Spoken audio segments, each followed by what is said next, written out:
I'm Justin Davis, and this is Drone Camps RC.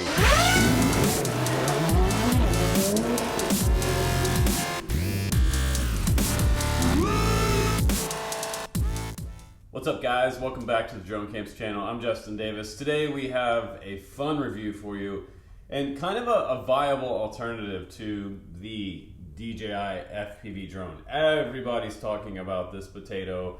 It's supposed to fly 20 minutes. It doesn't. It flies a real world flight time of around 10 to 14 minutes flight time. So we all knew that was going to be the case. There are some questionable questions and issues about the DJI FPV drone. Number one being the reliability, the durability of this drone. If you crash it, you can't fix it. That's the biggest problem with this drone. So the Cinewhoop series still has its place in the community, and today the V3 has me excited because there's a lot of hype around this one from iFlight RC. A lot of the stuff from iFlight comes pretty much ready to go, bind and fly. They do have some smaller ready to fly kits. You can get the Alpha series ready to fly now, and if you're a beginner pilot or just getting into FPV or you're just subscribing to my channel, go ahead and check out some of my videos on ready to fly kits with the smaller drones first, and then move your way up to something like a 3-inch Cinewhoop. These are a lot of fun. They are much louder than the small indoor drones, obviously. The DJI FPV drone will fly out miles and miles. You can make this one fly out miles if you want to, but this one is more of a proximity cinema style drone. But this guy right here can do things that the DJI FPV drone can't. And number one, I can crash into a tree. I can bounce off a tree with this. It has foam bumpers all the way around it, and it has total protection. It has a carbon top plate and a bottom plate. And best of all, I can fix this myself. So can you. That's the big thing about this. I don't have to send this back in for who knows how long to the California Repair Center and wait for it, and also pay additional fees like you're gonna pay on the DJI FPV drone. There are some additional fees if they figure out inside the aircraft's flight log that you did something they decide they don't like. So that's totally up to DJI if they decide that your situation was kind of warranted as your fault. So that's one of the things about that. We do a lot of things with drones that are just our fault, and with the Cinewhoop series, the 3-inch is the classic battleship cinema drone. This little guy has DJI on board. It has the same FPV system on here, but it's a different animal because it's also flying an all-in-one flight controller from iFlight that is an F7 board on board. It is a 4S battery, and it's going to get us a flight time up of around 7 to 8 minutes max flight time on a 1550 milliamp battery. And that's what I'm using. That's what I'm recommending. It will fly and freestyle fantastic. I mean, it's actually better than I thought it was going to be. And I would say this one freestyles better than the Gep RC Crown. Go figure. Here we are 2 weeks later when the Gep RC Crown was crowned the best Cinewhoop to grab out there. And in many ways, it still is one of the best ones to grab. I would say that the Gep RC Crown is more durable than the BUMBLEBEE V3. So this one has a very thin top plate, carbon single plate around the very top. It doesn't have a center plate, which is kind of what we all love for a Cinewhoop series. We like to be able to remove the center plate instead of all of these bolts all the way around. But that's the way this one's set up. Total top plate, no center plate. So same thing on the bottom. One single unibody piece on the very bottom. And I did break this one in a flip over and crash without the GoPro on there. So that's one bummer about this one. I contacted iFlight. I showed them a picture of the back end of this, and it broke the carbon clean through in the thinnest spot on the back of this Cinewhoop. So the cool thing is that yes, you can get parts for these, and you can replace everything on here down to the last wire. So that's the biggest thing about having your own drone that is a bind and fly from these various companies versus something super technical like DJI. I mean, this thing is basically a laptop with propellers, so you're not really going to pull this one apart yourself, and they don't have parts available for it yet. Hopefully they will, but I will bring you guys a full review on this one, and we'll do my honest opinion on this guy, and we will fly the DJI FPV drone together, and I'm gonna give you some crucial FPV community feedback on this one, and also all of my experience with all these drones. A lot of people said, well, this is kind of nice because this is kind of a send it rig, if you will. Now, yes, you can send it. Does it replace something like when it first came around? They were like, well, this is going to replace the big 7-inch series. You know, these are the mountain cruisers, the mountain surfers, as people call them. This guy I can get 20 minutes on. This is the iFlight Chimera 7. So the iFlight Chimera 7 with a 4S 5000 battery on board. I mean, it's a big battery with the GoPro. I can push 20 minutes out with that. So that is a solid 20 minutes. And if you want to put a little smaller battery on there, something like a 4S 2650, you can still get like around 12 minutes flight time. And those batteries are way cheaper. This is a $160 battery on this one. The BUMBLEBee V3, these batteries are $20 to $30. So that is a much cheaper alternative. And like I said, with all these hobby drones, you can fix them yourself. So let's go ahead now out to the field together, and let's fly again together on the channel today. I really appreciate you guys joining me on all the flight tests. We're gonna go fly the BUMBLEBee V3 today with the GoPro and without. And I'll show you some freestyle and some cinema footage. Here we go, guys. Let's do it.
All right, guys, welcome back from the flight test. That was a lot of fun. I felt like the freestyle characteristic of this quad versus some of the other ones has been dramatically increased because it has way less tumble. It has less tumble than the Gep RC Crown. I guess the only points off I could give this one is the durability factor. This back plate right here is broken on the carbon unibody top plate, so that's one thing there. I think that if they made it just maybe a millimeter thicker, maybe it wouldn't have broke, but maybe I landed on the rock walkway where, you know, it was pretty hard ground right there. But I feel like that shouldn't have broke, and I kind of compromised one of my antennas here. Some of the main differences between this version, the V3 and the V2, is that they've upgraded the flight controller number one. So this one is the iFlight, it's the F7 board with 45 amp all-in-one ESCs here. So this is a single board underneath here. You do have access to that port in the very back right here with the USB-C. So they put an extension out through the back, and that's pretty easy to get to right here, right above your Immortal T TPU mount, which is super nice. My TBS Nano is right underneath here with its own little cradle. It just comes from the back right there. Just above that, the XT60. You also get in the box these nice little thumb screws, which they're TPU printed. They go right over top of these antennas. And I mentioned before, I might have compromised one of these antennas. It does have a little bit of a crack right at the joint right there. So I'm gonna have to keep an eye on that. I do have extras, but you may not. And again, I feel like this top plate could have been a little bit thicker, but plenty of battery room as well. When you decide to put a 4S 1550 on there, I believe you could even get something a little larger on here if you wanted to, but you're gonna start feeling weight. If you're doing cinema, you could even go up to 2000 milliamp. But the 1550 feels about the right weight for freestyle and for cinema. So you can see it's not even touching the GoPro mount right there.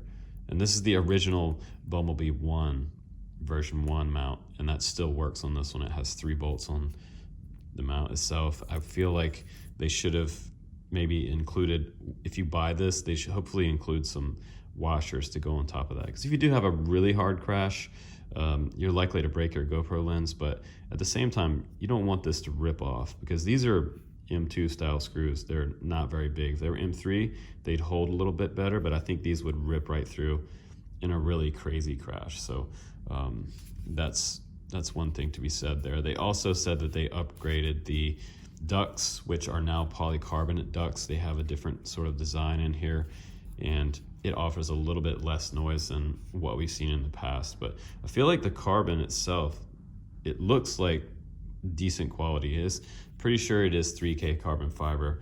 The bottom plate thickness is around 2.5 millimeters. So they did try to make these as thin as possible, but we see the results of that. So it's nice that they have additional TPU bumpers on the bottom of the motors for those hard landings, like I did experience.